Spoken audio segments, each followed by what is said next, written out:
Hi everyone, Comic Reviewer here.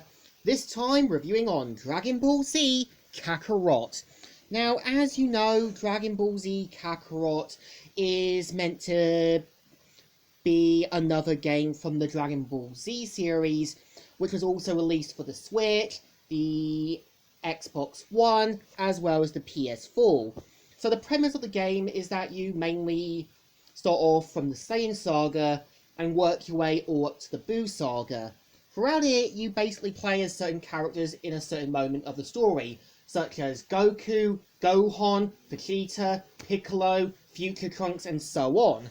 And throughout the story, you mainly get to explore the world of Dragon Ball Z, from the Capsule Corporation, Goku's house, also as well the sort of wasteland areas, and so many other activities.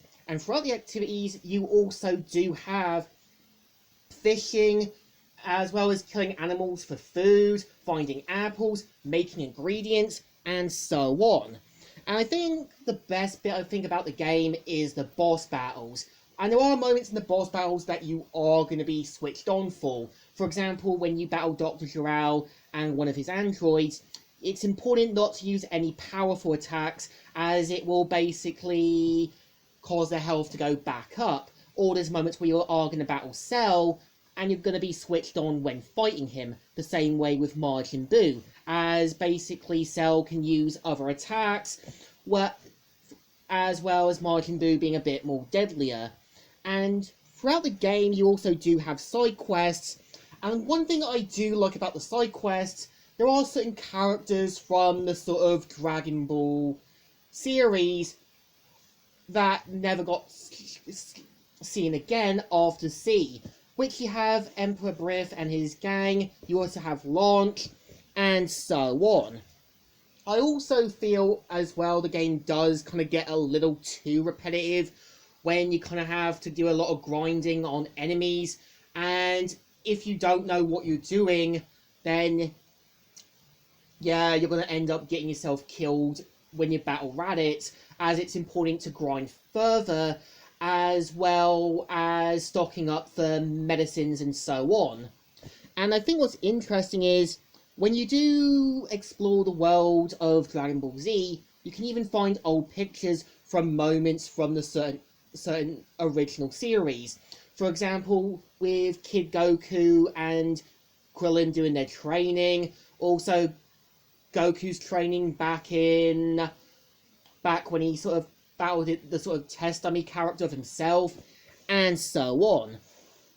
And I also do feel as well, there are activities that you are going to be doing, for example, making cars, also as well, fishing, like I said, as well as selling items and making money to help stock up your medications.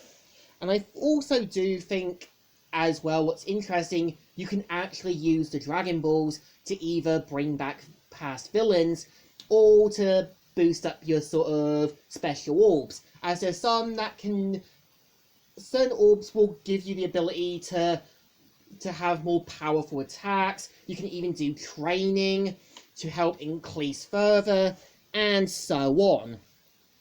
I know there's even 2-3 other DLCs, one of which has Battle of the Gods, also having Resurrection of F, and History of Trunks. I think there is a bit of a problem, is just reusing Dragon Ball Z again. I think it's been overused and a little overdone. I think the reason why I think doing an actual game with the setting of Dragon Ball or Super could actually work, as I feel Dragon Ball is what the series started all, and it does get badly overlooked. And I think Super was something fresher and something Kira Toriyama wanted to do that people just either criticize him for, even though Super did kind of fix things that GT did get wrong. And I think what's even interesting about Dragon Ball Z Kakarot is, even though the game does have the sort of well-known hated actress moniker, I still played the game in its English setting, Because, again, I think other than Monica, I don't see the team of Funimation as bad people. Again, it's clear they're only siding with Monica because they're afraid of her. And you can tell they only agree with her just to please the dragon. And I think there's moments where, yeah, we do kind of side with people just to be safe. But I think, to me, Dragon Ball Z Kakarot is an okay-ish game.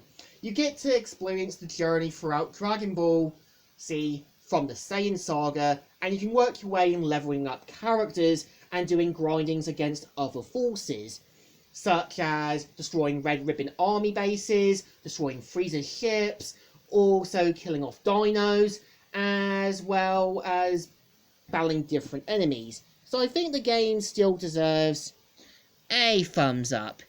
It's still okay, it's still good, despite a few screw-ups. So, Comic Reviewer here, signing out.